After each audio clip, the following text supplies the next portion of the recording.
तो आगरा किस नदी के तट पर है? तो आगरा यमुना नदी के तट पर बसा है। अगर अहमदाबाद के बारे में बात करें तो ये साबरमती के तट पर है। अयोध्या किस नदी पर है? तो अयोध्या सरयू नदी के तट पर है। बद्रीनाथ अलकनंदा नदी के तट पर बसा है। कहाँ है? अलकनंदा नदी के तट पर। अगर कटक की बात की जाए तो ये महानदी के तट पर है। भागलपुर की बात करें तो ये गंगा नदी के तट पर है। कोलकाता की बात करें तो ये हुगली नदी के तट पर है। ठीक है। न्यू दिल्ली की बात करें तो यमुना नदी के तट पर है। मथुरा की बात करेंगे तो ये भी यमुना नदी के तट पर है। और अररिया की बात करें तो ये भी यमुना नदी के तट पर है। इटावा ये भी यमुना नदी के तट पर है। फिरोजाबाद ये भी यमुना नदी के तट पर है।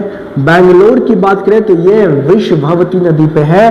और कोयम्बटूर की बात करें तो ये लोयाल नदी के तट पर है। डिब्रूगढ़ की बात करें तो ब्रह्मपुत्र नदी के तट पर है। और गुवाहाटी की बात करें तो ये भी ब्रह्मपुत्र नदी के तट पर है। विजयवाड़ा की बात करें तो कृष्ण नदी के तट पर है।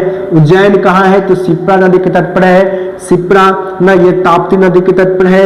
मदुराई जो है वो वैगई नदी के तट